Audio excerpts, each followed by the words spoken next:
Welcome back for another helping of oysters, clams, and cockles, the number one game of House of the Dragon, podcast in the realm. Both, either or. Either, yeah. Presented by Bolen Media. I am your host, Ross Bolen, joined as always by Barrett Dudley. I've been waiting all day for Sunday night. Man. Wow. Let me. I just want to gas ourselves up here. I'm patting myself on the back. If you can't see on YouTube.com/ I don't even know. Just search it on YouTube. Oysters, clams, and cockles. Just search it on YouTube. We just launched our YouTube, so we didn't get to make our own URL yet. Okay, so it's like XGY56. Some crazy shit like that. Yeah. But yeah, I'm applauding myself because it only dawned on me today that we're sacrificing here. We're putting up big sacrifices. No Sunday night football weeks 1 through 7 for me and that boy Ross. I'll be honest with you, not something I had considered. Yeah, no, not something I realized. Not at all. And I was just thinking about how that's only slightly unfortunate for us. They obviously had to make a calculated decision, too, because I guarantee you that the ratings tonight fell off a effing cliff with Bucks Cowboys on. Yeah, what's interesting to me with the streaming age is that I think it takes a couple days anyway to really get your numbers. Well, of course. Right? But they were. I remember us talking about some initial numbers that was first hour. Basically, it essentially. If you were watching on HBO, and those numbers are really huge, and those are the ones that are going to take the dive. The week-long numbers will still be relatively similar, I'm sure. But yeah, just an interesting note. I expect that when this show comes back, as we've kind of discussed on a podcast here and there, it might have been on Patreon. But the rumors are that this series, House of the Dragon, will not come back until 2024. Right. And my guess is that they come back in the usual Game of Thrones slot, which is typically early or midsummer. Instead of cucking Lord of the Rings. Instead of doing that whole thing. Which I still think has been relatively successful. I'm a couple episodes into The Rings of Power, just to give a short update. Yeah. And it's solid, but it's totally different vibes. I'll say this. There are no orgies. Yeah. I have not seen a Harfoot orgy situation yet. No vaudeville alleys. I'm waiting for it. Yeah. I'm hoping for it even. Yeah. But so far, Barrett. I'm going to say you're out of luck. I'll give a short Rings of Power update as well, since we're here, we're on time. I watched the first 15 minutes, the little opening sequence where Galadriel, thank you. Yes, indeed. It's just, she's just two on, she's on one. Sure. And she takes down, spoiler alert, I guess, but she takes down a giant-ass snow troll. And I was like, yeah, this show's not for me. And that was that. That was all it took, huh? That was all it took. Yeah. It's funny because, obviously, these two shows are going to get compared left and right to one another. And they really shouldn't be. But they really shouldn't be. They're not playing on the same chessboard, baby. Two totally different things. One is actual true high fantasy, and the other, as we saw tonight, is a political and, spy and family drama masquerading under the guise of high fantasy. But it's not masquerading under the guise of pornography. Sure. But it is not it's just not even close to the same thing. No, it's not. I don't think they're comparable at all. I really am enjoying Rings of Power because I would almost say it's a nice chaser for House of the Dragon, because you go to this peaceful place with these fucking Harfoots, and granted, there's a lot of war going on too, but the vibes are much more chill, Barrett. Yeah. It is not House of the Dragon level drama and or incest or orgy. So, yeah, it's just not comparable, in my opinion. I appreciate both shows for what they are. Obviously, today we're focused on House of the Dragon. We are. Episode 4. And having said what I said, about just kind of joking about this episode and not getting to watch the football and all that, and just how insane this episode was, I quite enjoyed this episode. I want that to be the first thing that I say about this episode, is that I thought it was excellent. It did a lot of things that completely subverted my expectations that I had going in. Man. On a number of different levels that we will get into. I'm so glad I didn't read the books, dude. This is the kind of thing, like tonight's episode would have been kind of ho-hum, I think, if you knew the big twists that were coming. Yeah, and I'm not totally sure how to talk about everything. First and foremost, I'm just glad that we got a little bit. We locked in on 2 medieval inventions. I'm big on technology when it comes to this show. You are definitely our tech I'm our correspondent. I'm the tech correspondent here, and I was just so happy to see both the backpack and the beanie get a lot of love and attention here. The fashion is interesting to me. People forget that like backpacks and beanies got invented in the medieval times, in the Middle Ages. Yeah, they were commonly worn in flea bottom. In Vaudeville Alley. Which, if you felt reminded of the Neon Gang from Batman Forever, shouts to you, because so did I. Love any time that we get reminded of the Neon Gang from the movie. Actually, no, it was Batman and Robin. It's Batman and Robin, not Batman Forever. I feel like every time you brought this up, we have to argue about which one it is. It's definitely. I still don't know what you're talking about. Yeah, it's. I loved the alley. I loved everything in the alley. The Alley of Sin? The Alley of Sin. Yeah, it was. Dude, what is going on in the flea bottom, bro? Man, when he established those gold cloaks and said people were wilding out there, he wasn't kidding. They're really going at it. Like, and also, I guess we can get to the orgy scene later, but I have a lot of questions about what occurred there. That was something, to be sure. Yeah. It wasn't nothing. Yeah. Yeah. Any other points before we get into the general outline? I honestly, I don't know. I was so taken aback by so many different things in this episode. Like at many different moments, I was like, oh, well, that's something we're just going to have to jump in and talk about right away. But then like more stuff just kept happening, and it was like one thing after another. And was and yeah, let's just pick a spot if you want to start at the beginning. Yeah, let's start at the beginning with Rhaenyra dealing with the suitors, right? She's got several suitors being presented to her. One of them is Old Man Dondarrion, and she's like insulted by this guy's age. They're really going at like it's not just Rhaenyra's story being presented to us. It's also like what this would be like from her perspective. And her sort of standing up for herself more than we are used to female characters getting to in Game of Thrones. If you'll remember, Sansa, for instance, was a horribly abused female character who really did not get to stand up for herself until the very end. Yeah. I would also, if you missed our conversation on Patreon, that's too bad for you. Patreon.com/oysters, clams, and cockles. I'm sorry. Oysters, clams, cockles.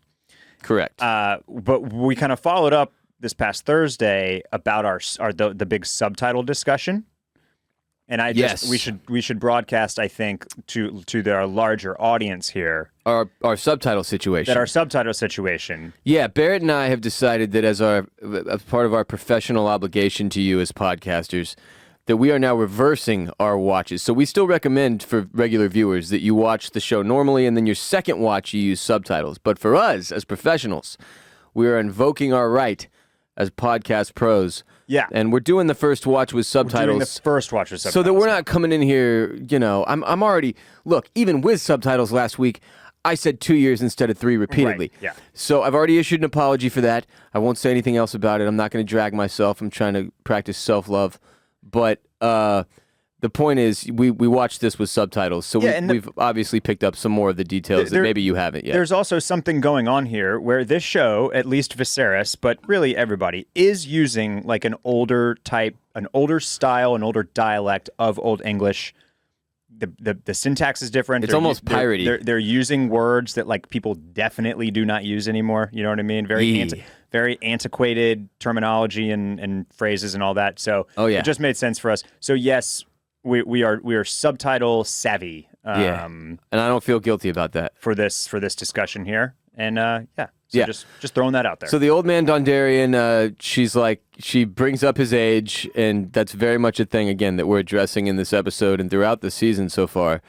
Is almost like from a feminist perspective that is included in the discussion, which is like a nice progressive element of the show.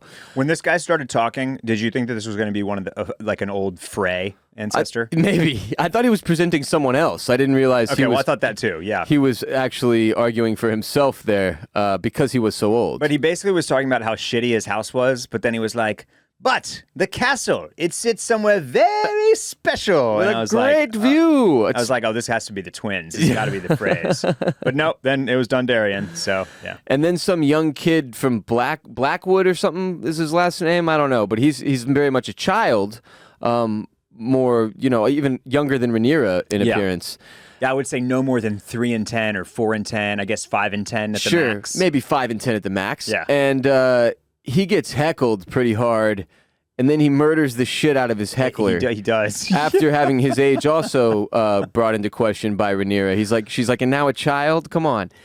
But yeah, he does a murder. He does. That was the first big shock of this episode, I would say. Yeah, when she turned back, I was like, oh, poor fella. And then they show him, I was like, hey! One for the little guy. How about that? All right. Yeah, he just had that feel of like Robin from the Veil type of thing where you're like, I don't know, this guy might still be on breast milk. But you go around just tossing around the C word like that. Hey, man. That fellow did. You got to be careful. Everybody's carrying a sword. As John Wayne used to say, them's fighting words, partner. That's right. Can't be using that C word like that. So from there, she she doesn't pick a suitor. Let me just leave it at that. And she's cut this whole tour. She's supposed to tour. Yeah, it's a tour. She's seeing all the suitors and all the areas or hitting something different like capital that. areas, I assume. Yeah. Suitors are coming in She's cutting this mass. thing way short, by like 2 months. She's been out there for, I don't know, a week or something. Yeah, she's like, cut it. Cut the tour. Cut the concert. I'm out. No more. No more performances. I lost my voice. And from there, she's returning to King's Landing by ship, as Daemon is returning to King's Landing by fucking sexy dragon. Yeah. Yeah. It reminds me of Mushu from Mulan a little bit now that I'm thinking about it. But much larger, obviously. So he does a fucking flyby right over her head, scares the shit out of everybody except she gives a little smile, a little smirk. What does Maverick always do in the Top Gun movies? He gets a flyby. Yeah, but he buzzes the... He buzzes the tower. Buzzes the tower. Yeah. I don't think we're nailing that, but... No, that's it. It's the thing that Maverick does. He buzzes the tower. Buzzes the tower? Okay. And, he's not upside down with the middle finger up or anything like that, but he does buzz the tower. And she's a little excited, but I'm just... this was my first sign things might not be right here, okay? I was like, oh, fuck, she liked it. And they when I replayed that scene, the first scene when they met in my head, because they had it in the previously on Game of Thrones or on House of the Dragon, I was thinking like, man, those vibes were a little sexual. There was some tension in the air there. I came right out and said that they were sexual. No, you did. You were absolutely spot on as well. There was definitely there was a very clear chemistry about them, and even.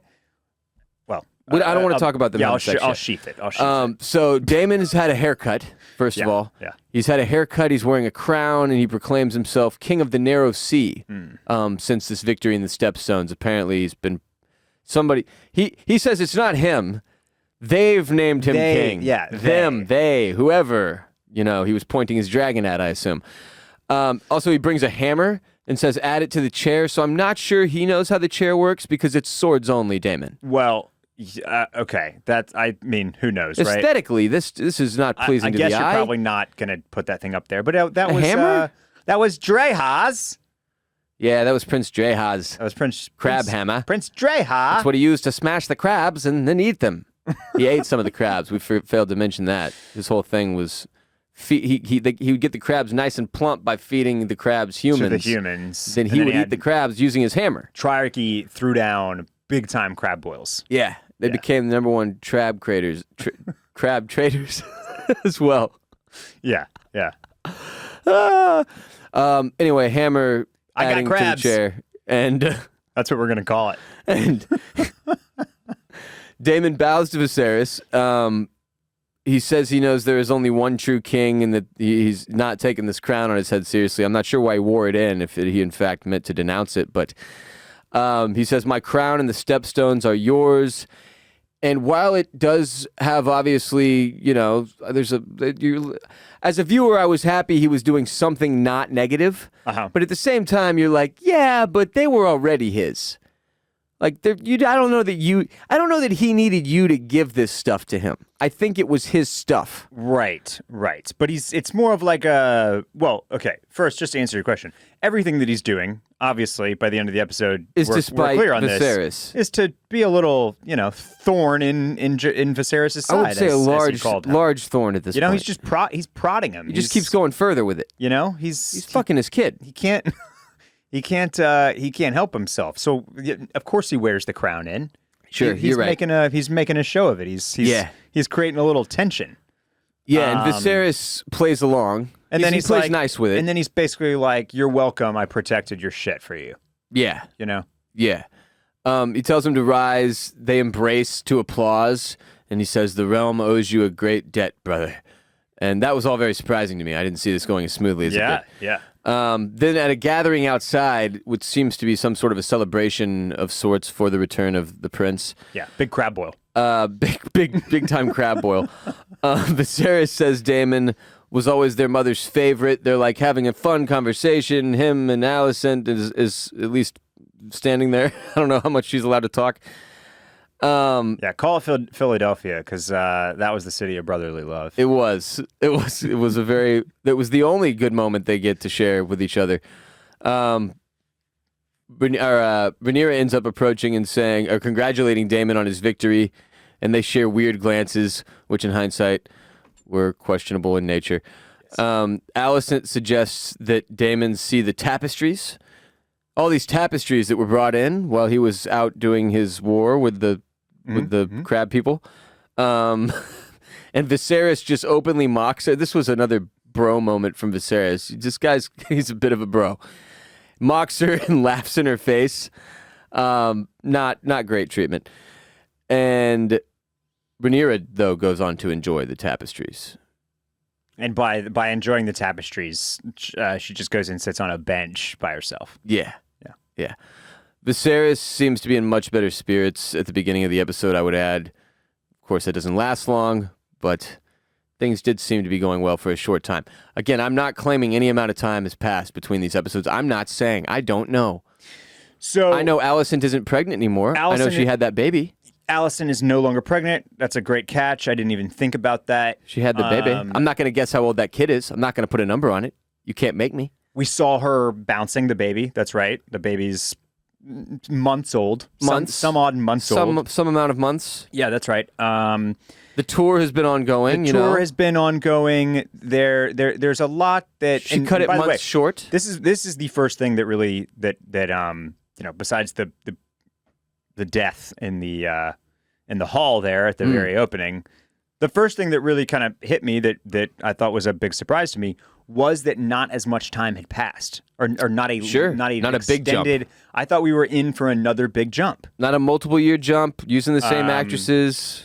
So I don't really expect the actresses to change until at least halfway through. I don't expect to get the other actors until episode 6 at the earliest, is my guess. Have no insider information. Neither do I. Just a guess. But yeah, this was because I think I was just talking to somebody earlier today, and I was like, "There's no way that Daemon just kills the crab feeder, and then next thing we know, it's the immediate aftermath of that." Right. And then it wasn't the immediate aftermath. That's pretty much though. But it kind of was, because he makes his way back. But they give us some time with him being crowned king. You assume he's obviously been gone for a little bit post win, and I think it was also a nod to just things take time. It actually, right? It's one of the things that we always talk about with the show. How long does it actually take to get from the stepstones down to King's Landing? Yeah, look, I'm not trying to watch a bunch of episodes with Rhaenyra sailing on that ship or anything like that. Yeah, exactly. So anyway, I think that it's safe to say that we're probably in the realm of a year later. Maybe it's 6 months, maybe it's 9, but over under a year, let's say. We're in that. I'd say we're in that 6 months to 12 months range of a jump here. Right. Alicent and Rhaenyra sit down together on that bench that Barrett mentioned and discuss her tour. Alicent points out that Rhaenyra is lucky to have options at all. Again, they're kind of getting into a woman's place in this world, which they've been bringing up since episode 1, with the birthing being the battlefield or whatever. And this was another, by the way, this is another little sign of time having passed, right? Is that they seem to have somewhat mended their relationship a little bit. They're on talking terms, Yes. certainly. Rhaenyra counters that these suitors only want her for her blood and her offspring, and then she accidentally describes how unromantic Alicent's exact current situation is. Yeah. Which was an unfortunate turn in the conversation.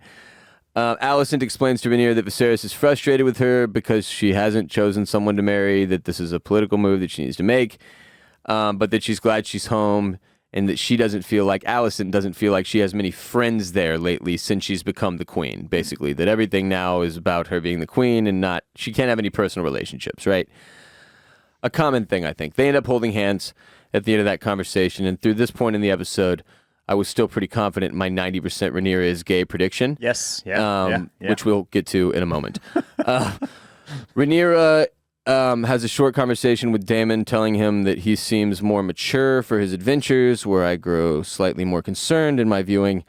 And they speak a bunch of High Valyrian together, which is not only tight, but also sexy. Yes. And the concerns mount. Today's episode is brought to you by Felix Gray Glasses, the best blue light glasses in the game for watching House of the Dragon in comfort and style. 5 years ago, Felix Gray set out to create eyewear that would improve daily screen time, and since then, Felix Gray has been on a mission to create a better relationship with technology, filtering 15 times more blue light that can make screen time tough on eyes and disruptive to sleep with their lenses. I've been working on the internet for over a decade now. I spend like 10 hours a day staring at screens. My eyes get worn out. It is nighttime right now as we are doing this podcast, and I've just watched House of the Dragon on TV. I've got my Felix Grays on my face. Wearing the Faraday frames, or actually these are the West, as it were, but I love the Faraday and the Nash as well. Yeah, when I'm done with work, I like to relax by watching movies, TV shows, gaming, all of which involve screens. So my Felix Grays are huge for me. The glasses are the quality of designer frames. It's not some cheap blue light coating painted over them that's going to chip off. That never happens. No chipping, no cheapness, just incredible quality designer frames that are stylish and functional as they protect your eyes from all the blue light that the screens we rely upon emit. No cutting back on screen time if you're like me.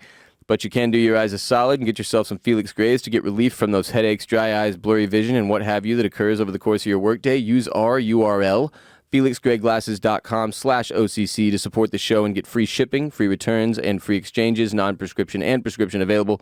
Check them out now, felixgrayglasses.com/OCC. That's FELIXGRAY glasses.com/OCC for free shipping, free returns, and free exchanges. So they have a council meeting where the council tells Viserys. Lots of council meetings, by the way. Yeah, there's a lot of meeting going on.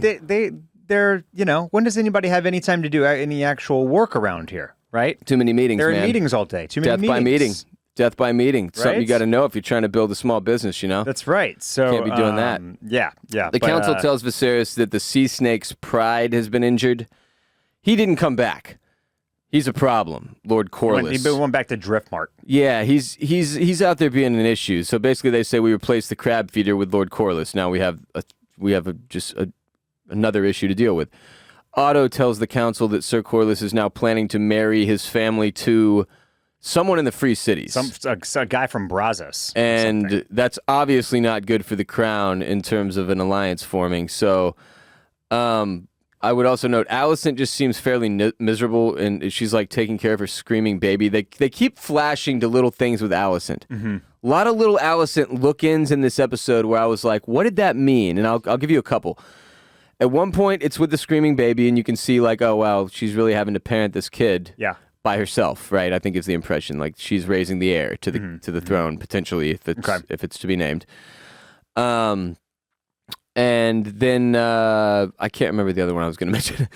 But there's several. There's 3 or 4 moments in the episode where they flash to Alicent and kind of show her solitary situation, I suppose. Yeah. So my takeaway from that was, and we talked about the little like the where Alicent and Rhaenyra kind of have a little fireside chat. They grab each other's hands. There's like a connection there again. One that I think that you and I both interpreted as potentially romantic, and I will just say for me, jury's still out there. Obviously, I'm not saying it's not. Yeah, obviously, some stuff happens later in this episode, which indicates that, Rhaenyra likes other stuff too.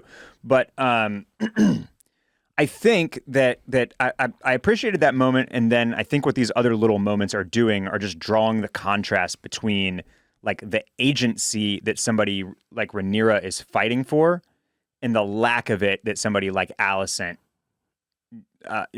has. Right. She has a lack of agency is what I'm trying to say. Absolutely, yeah. And we just think back, like Otto Hightower is a big piece of this episode as well, and he kind of gets in his own way due to his ambition and the moves that he's made, right? Or at least this perception of his ambition. But Alicent was a pawn for him, right? And she agreed to act under his control essentially this whole time, and she's ended up in a position where she's isolated and lonely and doesn't have the friends and is dealing with the kids on her own and like is imprisoned in the castle, like Rhaenyra says. And so I think it's just kind of, and then he's getting shit canned, right? And so I think it is just like kind of shining the light on exactly the life that Rhaenyra is trying desperately to avoid. For sure. From there, we see that Kristen Cole is guarding Rhaenyra's door at this point as her personal Kingsguard. She goes into her chambers and finds some ratty ass clothes. And at first, you're kind of like, "What is this? A gift? Who would send her these shitty clothes?" It's like, this looks like Yeezy season 6. Yeah. And then there's a message with it, and it's a map, and it's a fucking. This is the setup here. I mean, this guy put a lot of work into this, man. I mean, you can see how she might have been taken by the situation. I'm just saying. I'm not signing off on it. I'm just saying. He put a lot of work into it. She turns around and the map like mirrors her bedroom situation, and she goes and finds this secret door, secret passageway. Love a good secret passageway. Oh, huge. Sure, she follows the secret door, the secret passage. She puts on the clothes, and it includes the beanie that Barrett referenced earlier to hide her Targaryen hair, obviously. Yes. And she descends down some stairs. It's a solid disguise, I would add. His not so much. He looks like he's straight out of Assassin's Creed. But she's pretty well hidden. She walks down past that giant dragon's head, which notably has like some rats on it. I don't know if that was supposed to be symbolic. Maybe it's because I've watched The Departed too many times. But Daemon meets her on the city wall, and at that point, it's full-blown Assassin's Creed vibes. Yeah. And leads her away like without a word too. Like they don't need verbal communication, these two Targaryens. They just all vibes. They just go off straight vibes, baby. And they go through what seems like Flea Bottom, and it's like Tortuga in there, man. Yeah. Like these people are fucking wildin'. I don't know if it's Saturday night, but we've got like dice games, people getting banged in alleyways, people being murdered. Fire, like pyro eaters, fire hands guy. Fire hands guy? Nobody's ever seen Fire hands guy before. The fire eaters we all expected. Right. Where the fuck did Fire hands guy come from? Holy hell, he's out there flaming his hands. Yeah. I mean, it was chaos out there in the streets, bro. There's like Leatherface witch woman who like will tell her about her death. Want to know about your death, child? She's got no fucking eyes. I don't think she had eyes, dude. There was one guy in there that like had like hibachi going. Like he was doing some street tacos, I think, as well. Definitely a few taco trucks. Saw those. Yeah, it was crazy down there. It was lit. Hey, I'll be honest. The second they start walking through Flea Bottom, I'm going, okay, yeah, I definitely would have snuck out of that motherfucker. This is the place to be. Flea Bottom is fun. Hell yeah. Yeah. This was, I mean, at this point in our journey here, I look, the thing about Rhaenyra and Daemon at this point is like, look, 4 years ago, 3 years ago, this show, the precursor to this show, the Game of Thrones, right? It had all 7 billion people in the world rooting for the love of an aunt and her nephew. It did. You know what I mean? Yeah. We just threw the decorum out the window and we said, let these two kids find love. Who cares? Yeah. So to start us out, love wins. So like we jump back into this. We know that this is kind of the Targaryen thing. It's very much their thing. They could not stop telling us about that, right? In the original show. And like we just know that like this type of thing is possible and was encouraged within this whole crazy Valyrian family of theirs. Yes. And so I'm just like, for me as the viewer, I'm very teed up to like willingly look away from the incestual part of this romance. And they really, really, really, the piece of it that they crush that like really helps you get all the way there is that when Millie Alcock and Matt Smith are on screen together, like that's the best thing in this show. It's electric. It's electric. And so it you know, when they crush the casting here, these two actors have great chemistry, and like it's really fun to see them traipsing through this insane alley party that we've got going on here down in Fleet Bottom. And meanwhile, they flash back to Viserys having all these cuts on his body tended to, and this is one of the other moments I was referring to about Alicent.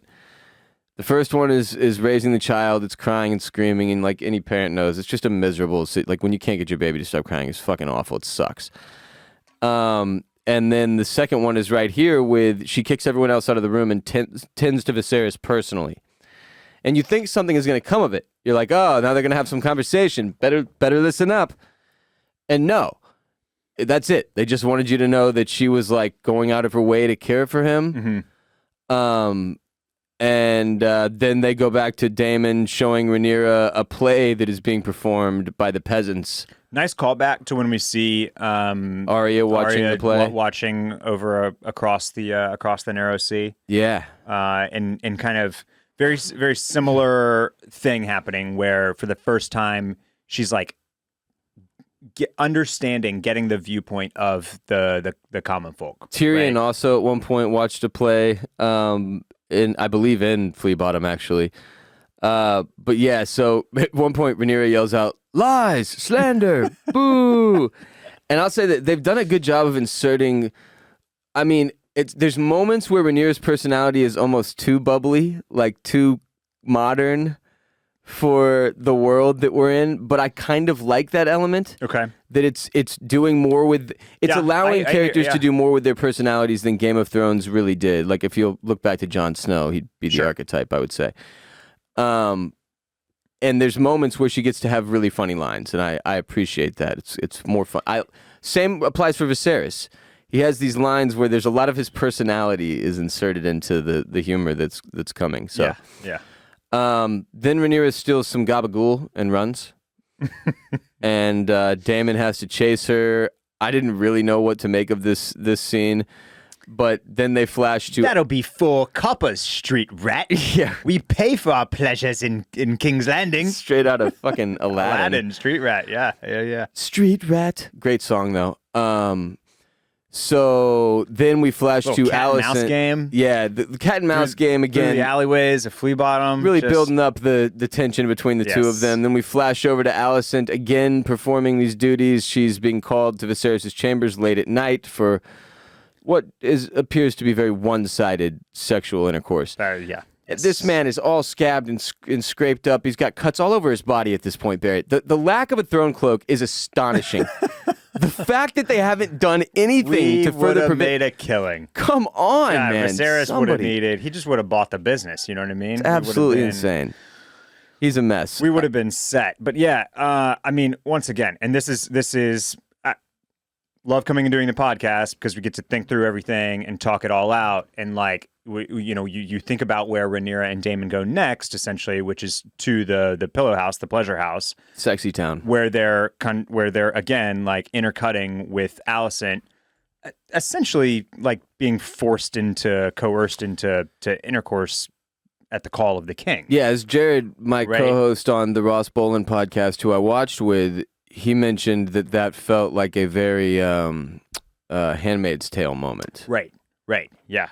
Because she's just laying there so like obviously emotionless and not involved in the situation. She's literally until things take a slightly weirder turn, that's kind of what Daemon is like telling Rhaenyra, right? Is like sex can be pleasureful for both the man and the woman, and all of these people here are taking what they want and they are doing what they want and they are acting on their desires, acting on their own personal desires and whims in ways that satisfy themselves, which just happens to be, which is not what Alicent is getting to do, as we're shown pretty clearly there. Right. So, and that comparison starts with their conversation on that bench where she Yes. says to her, the fact that you have a choice, that you have options Yeah. is something you're not appreciating, basically inferring like, look, my dad made me marry your dad and everything since then has been a living fucking hell. Yeah, and now I get called at 3 a.m. into his bedchambers for one-sided sex. Yeah. Drunk one-sided sex with this disgusting old With man this guy with open that wounds. just has open wounds all over the place. He's down to like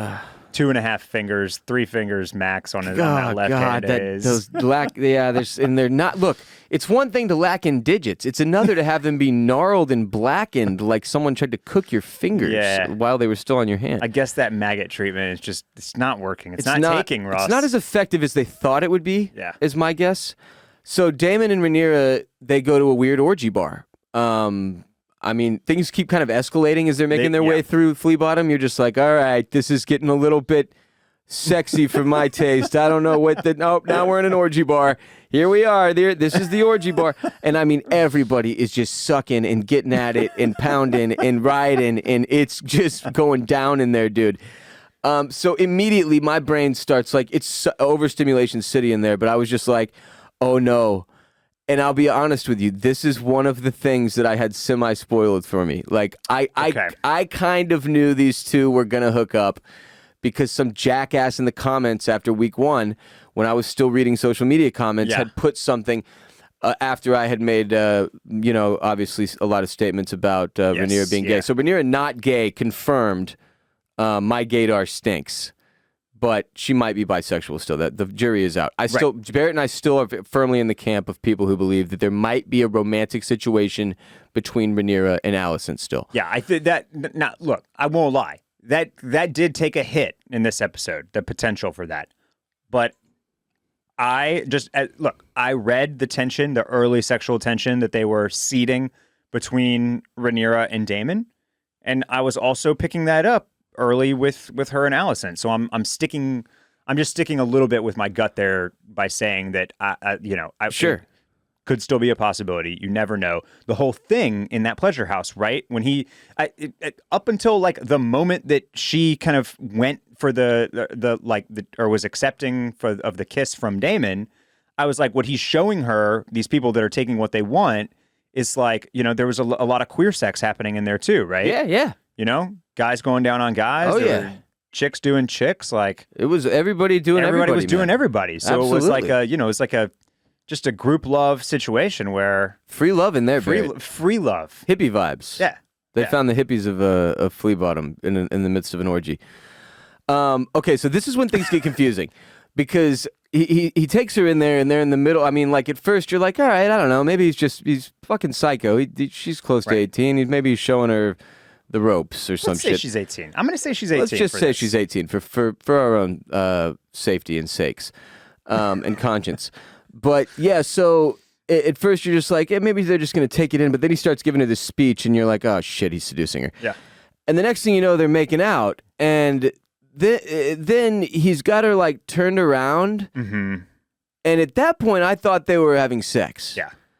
And then... they continue to hook up, and she ends up like pinned up against a wall. And at this point, he can tell she's into it, not that she's like really freaked out by it. Right. And then he's no longer aroused, or is no longer into the situation, and he completely bails. Yeah. And literally does not say a word, just walks the fuck off. She kind of becomes the aggressor. Yeah. Right? Like she's going for him, and he's like, whoa, this isn't what I wanted at all. I only get off to people who don't want to have sex with me. And he bails. And so my read was still that they had sex. Was that your read? Yes. At that moment, that was still my read. Now, if you watch the after the episode correct interviews with the characters, there's further information that I don't know if this... I'm just going to say it. So if you don't want to know this, skip ahead 30 seconds. The actress playing Rhaenyra straight up says like they did not have sex. Yep. And it's very confusing because like honestly, without her saying that, I'm still rolling into this podcast thinking that they boned right there. Yeah. Now, this calls into question like, all right, that whole scene was really hazy. Like they kept there was like this fog over the whole like situation almost, like the whole freaky deaky journey into Flea Bottom. And then there's the conversations between the two characters with Viserys, obviously, which we'll get to. But it just like I could not believe that she was confirming it in the after the episode interview thing when it was, to me, like there was almost no question. Mm-hmm. And I mean, they just like the weird fight.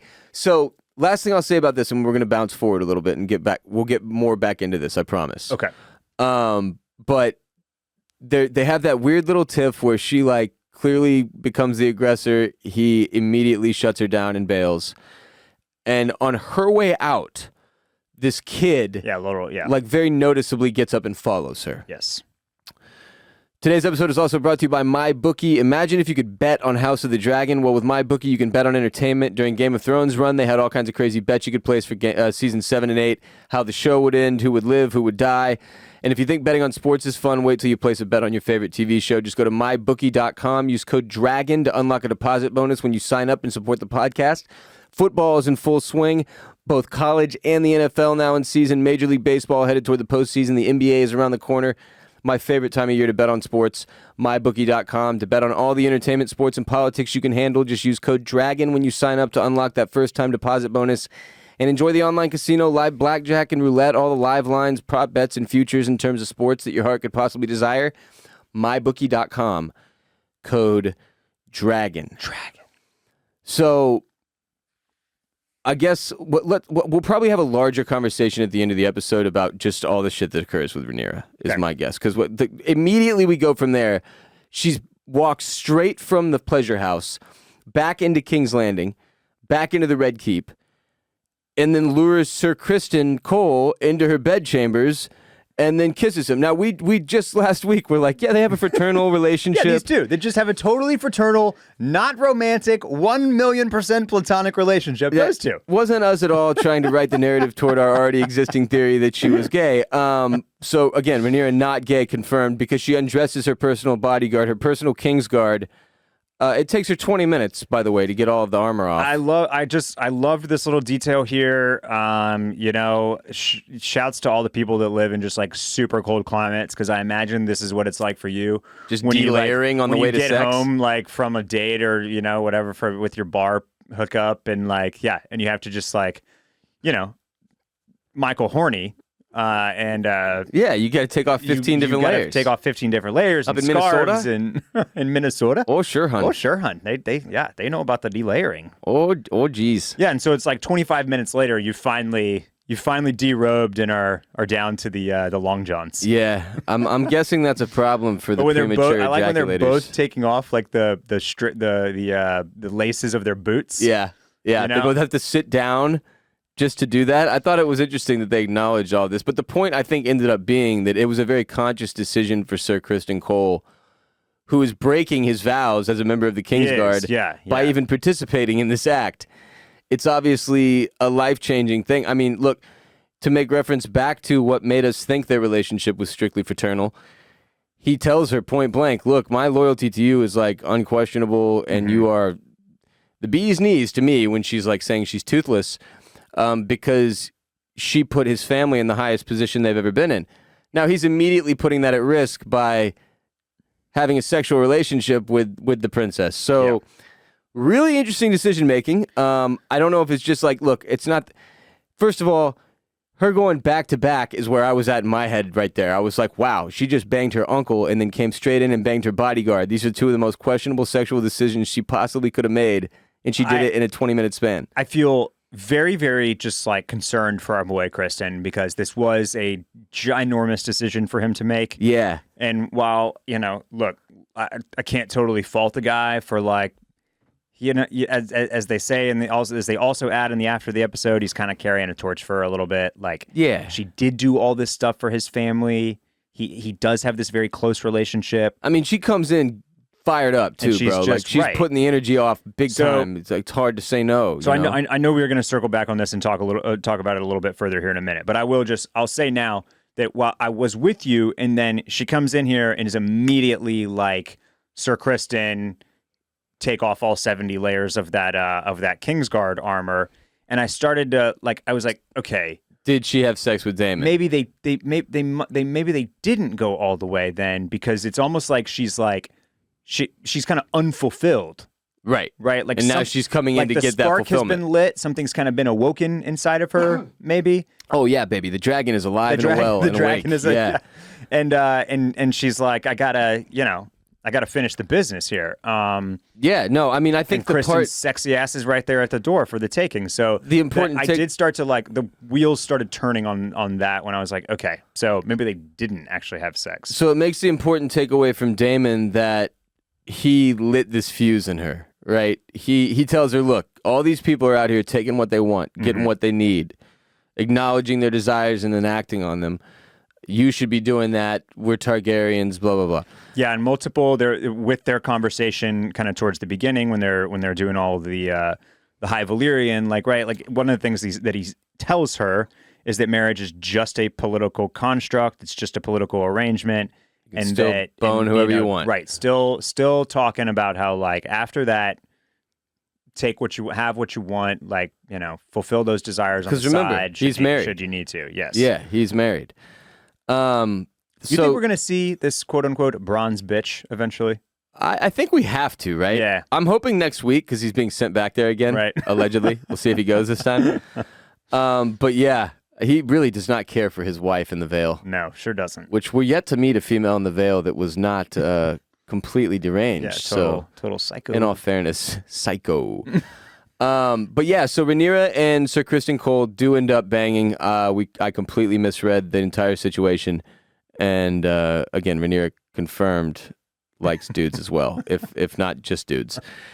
So Otto gets word from the White Worm, which is a messenger, okay? And I think that messenger might be Damon's bottom bitch. That's correct. Okay. That was my read. She's the White Worm. Because she ends up collecting money from that kid later on in the episode. Anyway, so Otto gets word from the White Worm, from this messenger, this kid that comes in, which is obviously the kid that saw Rhaenyra leaving the pleasure house. Yep.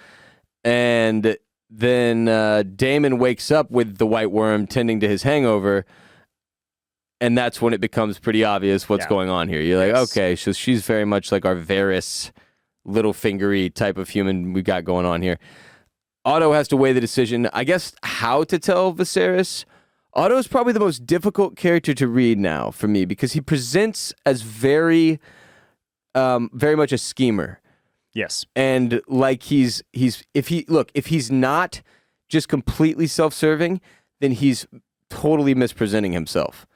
Right? Like, my read has been that he is a snake that can't be trusted and that has been doing everything to his own end in terms of his relationship with Viserys. Yeah. And the way he's using his daughter, obviously. What were we watching recently, or did you and I talk about this? Where we saw something recently that there was this line that absolute truth is rarely a kindness. Was it you and I that were... I don't know. Okay. That phrase is ringing a bell in my head right now, and I can't remember where it's from or what I saw it in. But, I don't know if these two scenes were supposed to be connected or supposed to kind of draw on each other. But just last week, we saw a messenger get almost killed. Right. You know what I mean? And so I thought that was interesting here because Otto has this decision to make. He has this information. And while he does, we get that moment with him kind of like waiting outside of Viserys' chambers, looking a bit anguished about having to do this, not being super comfortable about it. He does, at the end of the day, he takes this information and acts extremely quickly with it. Yeah. And goes immediately to like rat Rhaenyra out about what has happened. Right. And so, I think that, eventually, at the end of the episode, we get Viserys de-handing old Otto. And I think that to some extent, it almost doesn't matter what Otto's intentions were. The move is kind of the right one because Otto is too close to the situation now. Yeah. His grandson does stand to become heir and sit on that throne. And it clouds his judgment. And it does kind of, it sways him on stuff like this.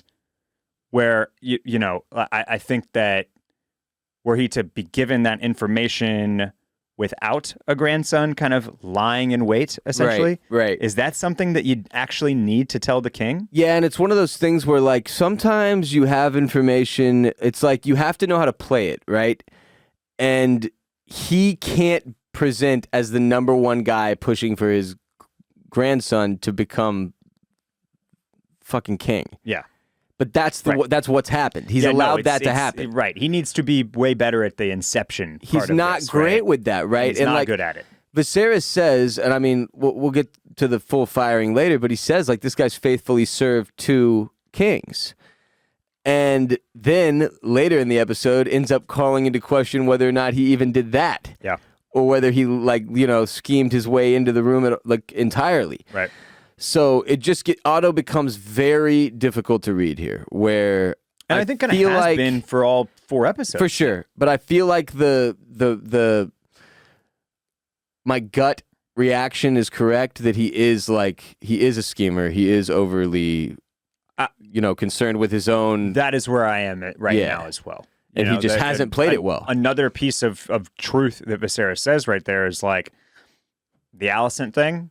It was It was a nice comfort that I took to willingly, and that it was a distraction. But I didn't totally realize maybe just how master planned it was. Right. From your end. Yeah. And that's we saw it ourselves, right? Yeah, absolutely. Absolutely. So I think there's no question that Otto is a schemer, and that coming to the king with this information was definitely something he enjoyed doing. Yeah. Yeah, or at the very least, it was not well-intentioned, just pure of heart. You need to know this because it's important that you know. It absolutely had ulterior motives. And it's like hard to read because obviously he is correct. He has a source that has given him good information. There was some level of inappropriate behavior. Now, how far it went was confusing even to me as a viewer. So certainly it would have been confusing to anybody who was spying. Yeah, and I think, just to put some of these pieces together even further, right? Like they do kind of intentionally show that people are seeing Daemon and Rhaenyra together in the pleasure house. Yeah, it was a little foolish to take off the hats. There are some other your hair is everywhere, man. Pleasure enjoyers that are peeking through the silk curtains and like, ooh, look at these 2 transparent nets and other sexy blankets. Well, at these orgy bars, they want it to be see-through. Sorts. They want your blankets to be see-through so you can still get a good peeping Tom drapes. situation. Yeah, anybody can see anybody, Barrett. Those are the rules. Yeah. Anybody can look, but they are visible. But you got to ask to touch. Yeah.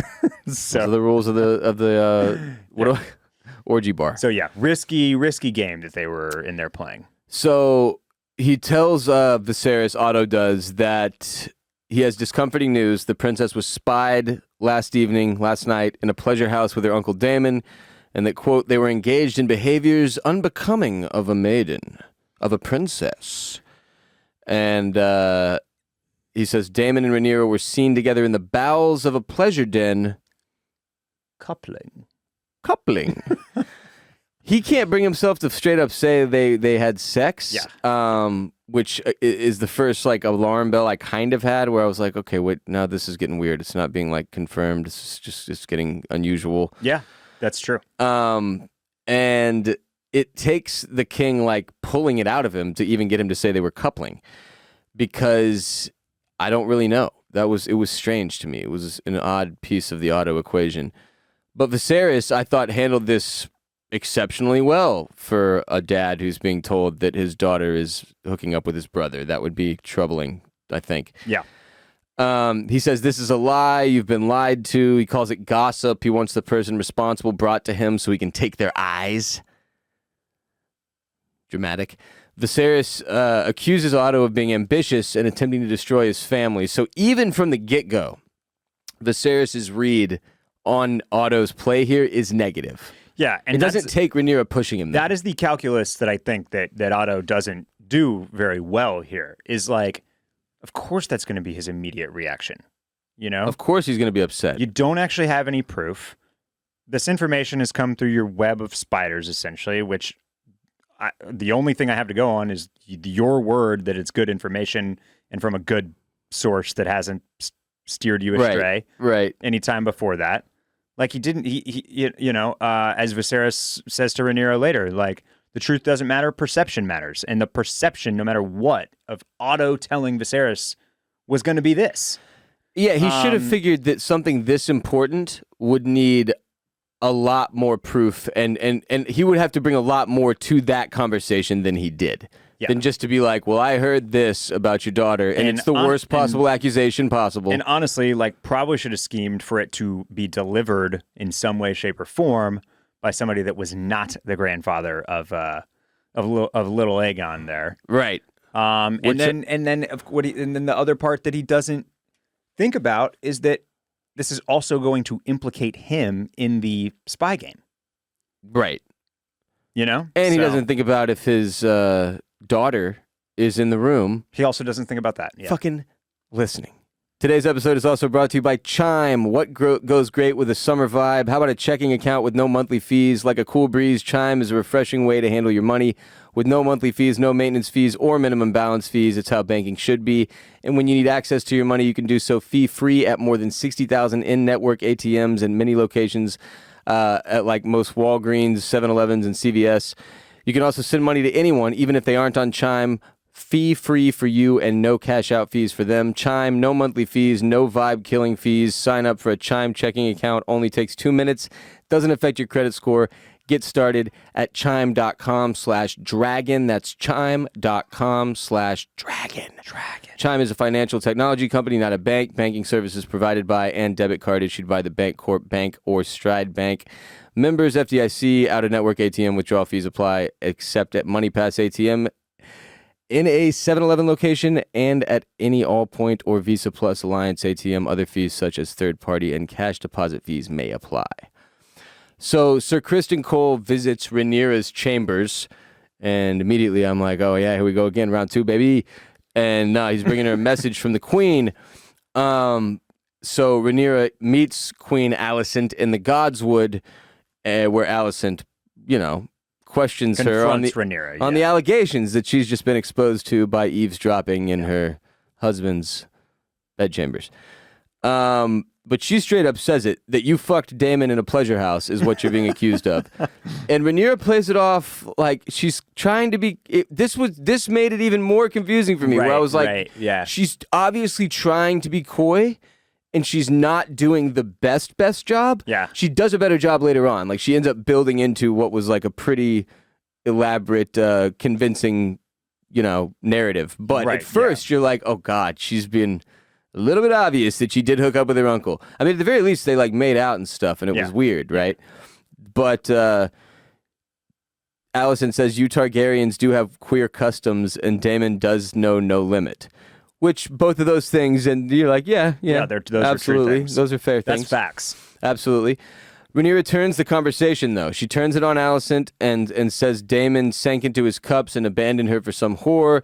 She says, I should have known better, which was kind of a weird line. Like she almost maybe was hoping that her and Daemon would hook up and then they didn't. I don't know. It was just a strange one. Yeah.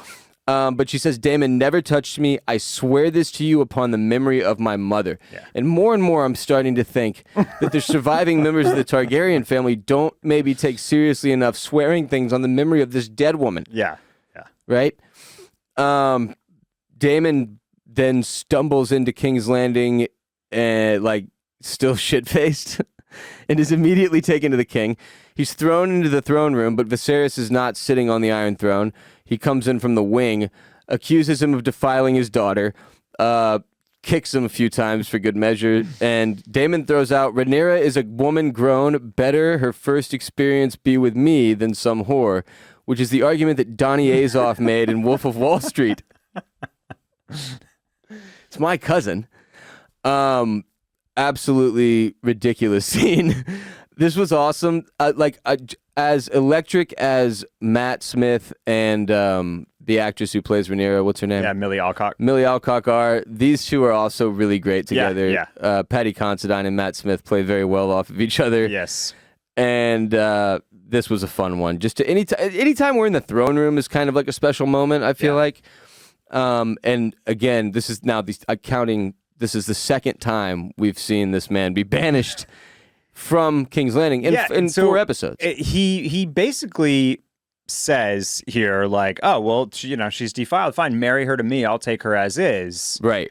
And Viserys pulls a knife on him. And that is something that I had been thinking about after last week when Viserys tells Rhaenyra that she can have her choice of mates. Right. Right? Like, is there any possibility that she ends up with Daemon? I mean, because we had said that'd be a very easy fix for these people. Kind of. Yeah. And so Viserys obviously does not react well to that suggestion. That seems out of the question because it's the motives for it are very transparent. He says this is all about you. Daemon You just want wants the to throne. get closer to the throne, which seems to be the problem with everyone. Which does, I guess, seem kind of true, but also, who knows what's going on with these two? That you can't tell, man. You just really can't tell. It's hard to fake that type of chemistry. They obviously do enjoy each other's company to some level, right? But also they're just, he's a gamesman. It's a gaming ship, and yeah. What? Who knows what he wants? But did you? Let me ask you this. It seems like there are other ways to the throne. Let me just say that than needing to bang the king's daughter. Okay. Let me ask you this. Do you think that Daemon meant for Rhaenyra to be seen and caught? Yes, I think his intention was to get Viserys into an even more precarious situation, which really lends itself to the theory that everything he's doing is just about spiting his brother. He hates that he's been passed over as heir, and everything is to him is about revenge, right? I mean, intentionally, he is difficult to read, and he is sort of our gray character that you kind of find yourself rooting for. As I've said, he's like our badass on this series. Mm-hmm. But, taking your barely legal niece to a whorehouse and then attempting to defile her and then ceasing your attempt when she becomes into it isn't the most morally sound decision I've ever seen made. Yeah. And so therefore he is just like, he's fascinating because you're like, what is this guy going to do next? Clearly, like Allison says, he knows no limits. Yeah. He won't stop. He's a no-limit soldier. And, but yeah, he gives a pretty, the pitch he gives to Viserys is well thought out. Like he says, give me Rhaenyra to take to wife and I will restore the House of the Dragon to its proper glory. And it's the name of the show. I don't know if you know. Do the Leonardo DiCaprio thing. Yeah. But Viserys sends him back to the Vale to his lawful wife and doesn't want to see Daemon again. I mean, that line in particular, kind of a shot at Viserys. What do you mean? Like when he says that I'll restore the House of the Dragon to its proper glory, the insinuation is obviously that it's not currently as glorious as it should be, as glorious as it should be, gloryful. It's extremely condescending, right? Yeah, like that he kind of throws that jab at him in there. I hate people who do that shit, bro. It's like once we get in there, we'll restore this shit. Then shit will be the way it should be. Yeah, you're doing a terrible job. But he sends him back to the Vale, and Daemon says, "As you wish, brother." And then he just kind of like takes a nap there on the throne room floor. Alicent is very much on Team Rhaenyra. She argues to her husband that it's not in Rhaenyra's nature to be deceitful, but she cannot say the same for his brother. I mean, she is Team Rhaenyra. Got to be said that she was also kind of slut-shaming her out there at the Godswood. That's true, for sure. Yeah. Like saying things like, what lord would want you after you've had your flowers snatched like that? Well, by your uncle. Yeah. And that's, I think, a fair question to throw out. But Viserys says, whatever transpired, Rhaenyra is not innocent. And Alicent believes Rhaenyra, though, and defends her repeatedly to Viserys. Yeah. So then we get the meeting between Viserys and Rhaenyra, where he pulls out the catspaw dagger from the flames and explains the story about how it belonged to Aegon the Conqueror and actually somebody even before him, but that Aegon had Valyrian pyromancers before his death hide his song in the steel, and it says, "From my blood come the prince that was promised." That's Jon Snow, I think. Or was it? Did it even? I don't even know. Fuck it. It says, "From my blood came the prince that was promised, and his will be the song of ice and fire."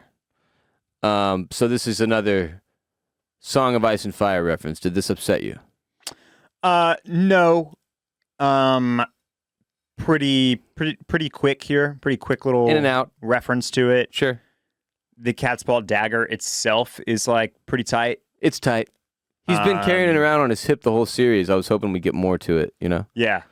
So, But he ends up using it for a good reason, too. He's explaining to her, like, I gave you this responsibility, and you're running around in whorehouses with that jack off? right. Yeah. Yeah. Yeah. So it was I thought it was a decent tool here to do exactly what you just said there, to kind of like impart weight onto what he was going to say next, which is basically like, hey, you have no choice now. You got to get married. You got to stop fucking around. Yeah. Because you are my political headache, as he puts it. And she points out the hypocrisy of the fact that if she was born a man, that she could have as many bastards as she wanted. Be allowed to be out there. Again, it's one of the ultimate double Yeah. standards. It's one of the craziest, like, weirdest things. Like, when I remember being a teenager and actually buying into it, and then growing older and then being like, wait, what? That is weird. Yeah. We judge women and men completely differently based on their sexual activity. But Viserys tells her that she's going to wed Laenor Velaryon, and that she's going to do so without protest, to which she immediately responds, well, your boy Otto is a crooked rat, and calls his loyalty into question. She says she will do her duty as heir and wed Sir Laenor Velaryon, but that he must first do his duty as king and deal with Otto Hightower. And you're like, holy shit. I didn't exactly expect that ultimatum to go over well. Not only does it go over well, he immediately goes and cans Otto. Like, it's the next fucking scene, man. They just straight into it. Yeah. What did you make of all of this? This was a lot. To quickly refer to an earlier small council meeting, I thought it was notable that Rhaenyra was sitting on the small council now, no longer bearing the cups. Ah. Did you catch that? I did not. Yeah, she has a seat at the table there. Huzzah. And you know, Girl power. wasn't just going around doling out the wine. So it seemed like, you know, after last week when Viserys says that he does not mean to supplant her, that maybe he started taking it a little bit more seriously, put her actually, you know, gave her a seat in a at that better table, position, a little bit better of a position. And so I thought it was notable here. And again, just not something that I expected. I didn't expect a play from Rhaenyra. Right. This is the first time that we've seen her That she would make a move. Any move, right. Her first real move in the Game of Thrones, right? In the Game of Thrones, right. So this was like, I thought a big moment, big episode for her, obviously, in a lot of ways. She really grew up fast. But this is her, you know, she says, this is my duty as heir. The first time we've heard her say something like that, right? Take that bit of the role seriously. And maybe she's kind of backed into it or forced into it by this little issue that she's kind of gotten herself into with the potential gossip flying around. But I thought it was cool to see her say, like, okay, I'm in this, and I actually I have a card to play now too.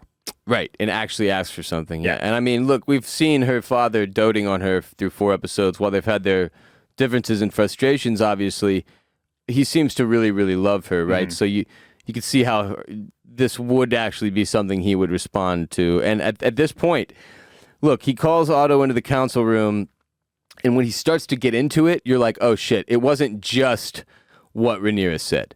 That's what pushed him over the edge, but he clearly had thought through this long line of Otto Hightower, you know, moves of his Hightower hijinks, and traced it back to how he got his position of power. Yeah.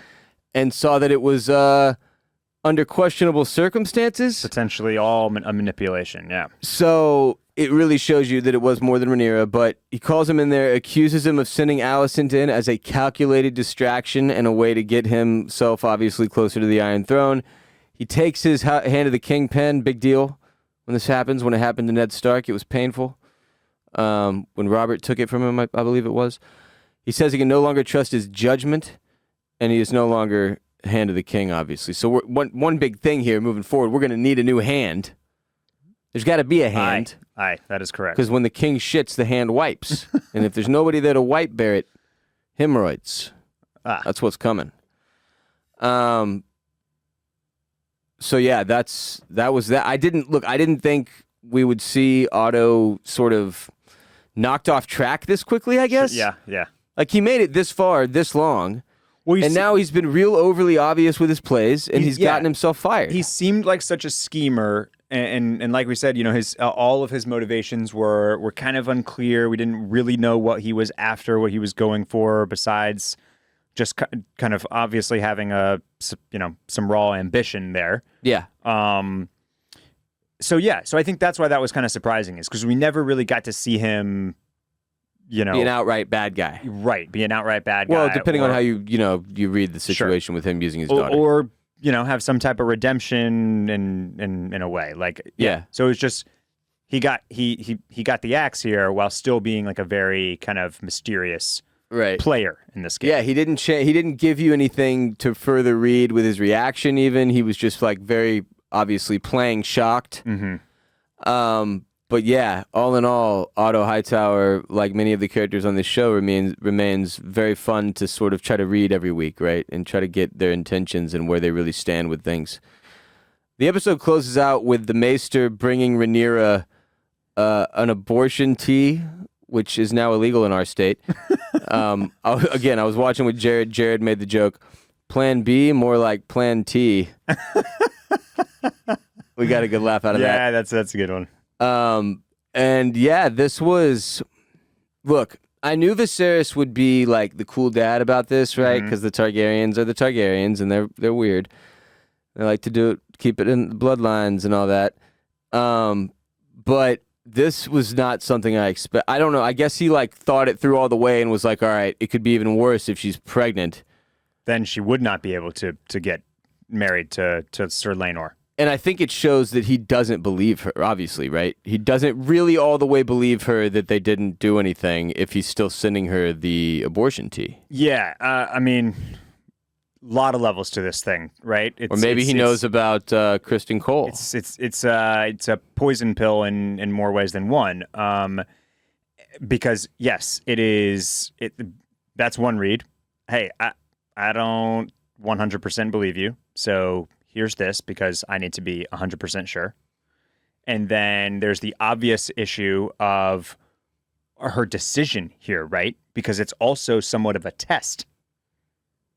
If you absolutely, definitely had no sex with no man, then don't need to drink this tea, do you? And come throw it at me, right?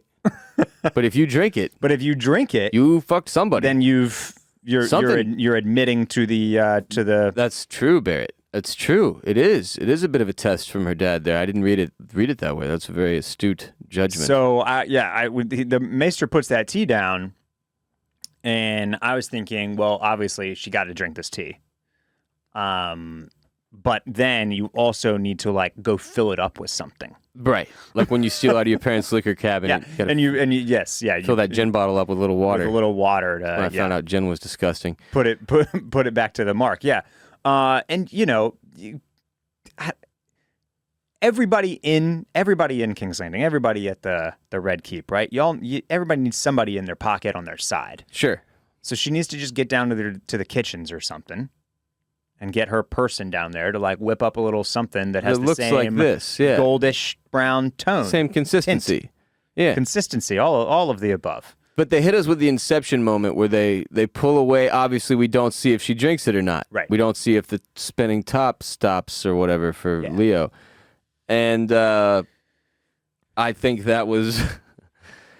I like that they're finding ways to play with us a little bit more than I think was, again, traditional with Game of Thrones. As we've stated every week, this show has really differentiated itself. I think they've done a great job of establishing their own style and sort of rules to their storytelling that differ from the way, Thrones was in season 1 in particular.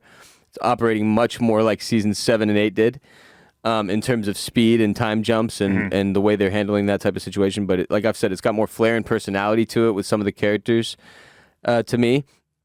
So, like you said at the top of the episode, man, this was a great every week we've built more positivity in my head for the show, right? Where I'm enjoying it a little bit more. And granted, as a heathen, I really enjoy the episodes that go full HBO. Like, I like when we get a lot of violence or we get a lot of sex or we get a lot of both because, that's kind of what I'm coming here for, man. Like, this is, this is one of the reasons I'm here. Like, for sure, absolutely, 100% is one of the things that made Game of Thrones so appealing is it was very adult in nature. And you don't really get that mixed with fantasy very often, and that's what makes it so special to me, and to millions of people, obviously. So this is another one I appreciated for not just the storytelling, which was phenomenal, but also just visually. This was chaos. It was insane. Going into fucking Flea Bottom was amazing. Yeah, I thought the Flea Bottom scenes were super well executed, and I was on the edge of my seat for this episode with all of the back and forth and the drama and the mystery and what is going on between these two and who saw and who's going to tell who and what moves are they going to make, and oh, that's a good play, and oh my God, the tea, what does that mean? Is he actually okay with her drinking that tea, or is it a test? Like there was just kind of one thing after another, a lot of relationships. They just really gave like the old carousel a big spin here as far as like the moves that everybody was making. And I thought it was important to get in here at this fourth episode and show us something. And yes, it did have all, some HBO hallmarks. Like they called in the HBO orgy team, yep, who I imagine just like kind of like sits in they're like a SWAT team. Yeah. And then they're just in there watching porn. True Detective or House of the Dragon or Game of Thrones or whatever other True Blood. Just like hey, get the orgy SWAT team over here. And True Blood was like high season for them. They grab all their bags with like bottles of fake sweat and bodily fluid, and they just they jump in this giant van and they get to set. So yeah, it had some of that HBO stuff, but what it did. Sorry, it's late. What did it not have? It had no big set pieces. It had no action aside from a little touch here and there at the beginning with the death and the dragon flyover. Sure, but we didn't need we didn't need any battle scenes. We didn't need any tension from a big villain. We didn't need any roaring dragons to make this episode like extremely interesting and enjoyable for 55 minutes or whatever it was. For sure. And so I love that. Just like I like the show kind of getting that badge, right? Like achieving that merit badge, unlocking that, like laying it down in a really fun way. Yeah. With nothing but like essentially court drama. Right. Yeah, it stands out for that reason. I mean, look, I obviously don't know where the story is going, so it's easier for me to say this. And I only say that because there are book readers out there, right? And book readers listening. But I didn't expect to get something this hardcore in terms of like character development and plot movement for another few episodes to like 7. I mean, we're at episode 4. We're in the middle, almost not even to the halfway point of the season. Halfway point is next week with episode 5.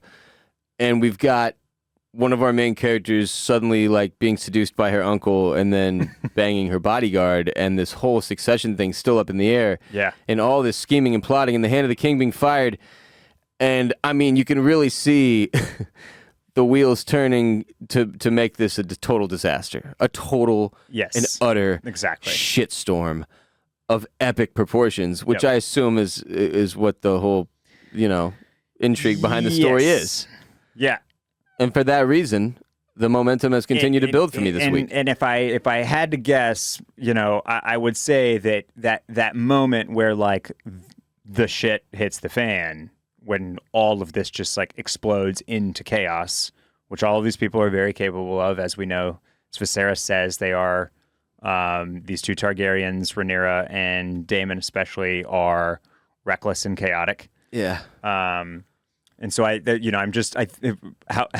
know how long in the future that is, and I don't know at what point in the season they're going to give us that, but I feel like that definitely feels like the spot that we are building to. Yeah, just to circle back on the, if you didn't watch the after the episode on this one, you probably should, because it does add some context.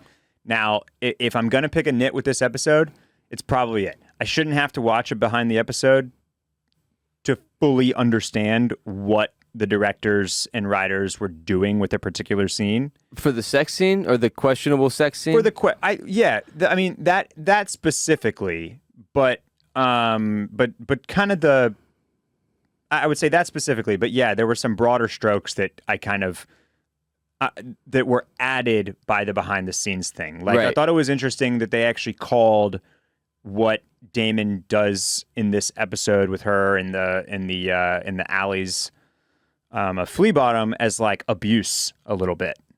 They call it like I don't remember if they actually say abuse or if they say that it was abusive. But that was like an interesting kind of color to paint with, right? Because they do seem to put a lot of I'll say like it's further context for sure, but it's like very PC commentary on the stuff that's unfolding on the show, right? Like very modern 2022 look at some of the things that are happening, and it's a little strange to hear. Mm-hmm. I've gone back and forth on this behind the episode or after the episode shit, just like I've gone back and forth with subtitles, because in the past there were times where I was like, I don't like that y'all are throwing more context at me. I like just what's on the screen, right? Like if you don't tell me there, it's not fair to tell me elsewhere.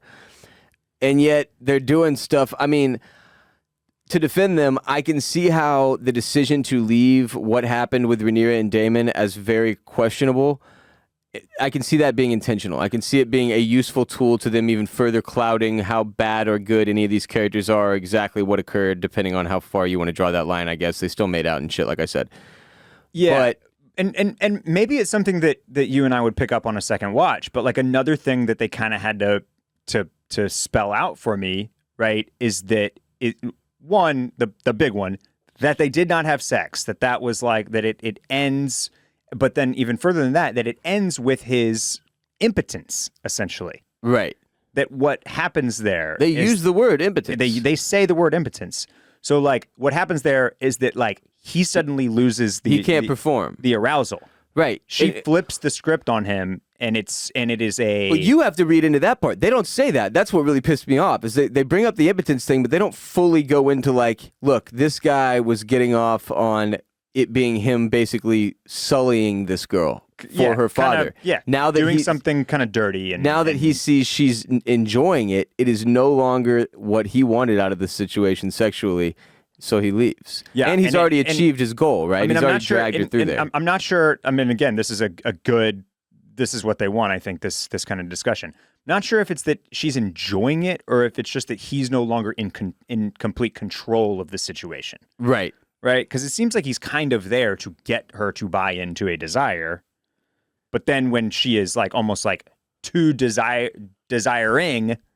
Is when like he's like, fuck this. Yeah, so it's just it is very murky, and they did kind of like I just didn't pick up. I was like, I don't know what's happening here. He kind of throws her arms down, or like, you know, throws his off of the wall, or whatever happens there, and he seems kind of upset. Yeah, and you're like, I don't know what just unfolded there. No, you definitely have to think about it a little bit after the fact. So, but like I said, I do think it was good to watch because it does paint a clearer picture of what exactly happens there, and not just in the weird, you know, uncle niece sex thing, but like also, you know, the fact that does kind of. Then you can pull what we pulled, which is that does kind of light something in her, which leads to her coming back and kind of exploring her sexuality even further with Kristen Cole there in the bedchambers. And that's why it's so important. And that's why I will be continuing to watch the after the episode things, because here's what I don't want. I don't want to end up in next week still thinking about and arguing about, in my head, these two probably had sex, and we've already moved on to a bunch of other shit, and I need to be letting that go so that I can make sense of that. Yeah. So obviously, we'll be bringing that information to the podcast every week. Anyway, all in all, it was another great one. We'll also be further digesting it and dissecting it with more discussion driven by hotline calls from the Mollusk Militia. I expect some good calls this week. I think that, man, if you haven't jumped on the Patreon, this is the week to do it. On patreon.com/oysters, clams, cockles. Get the calls in. Mollusk Militia. If you want access to the hotline number so you can call in, you have to be in the Mollusk Militia tier.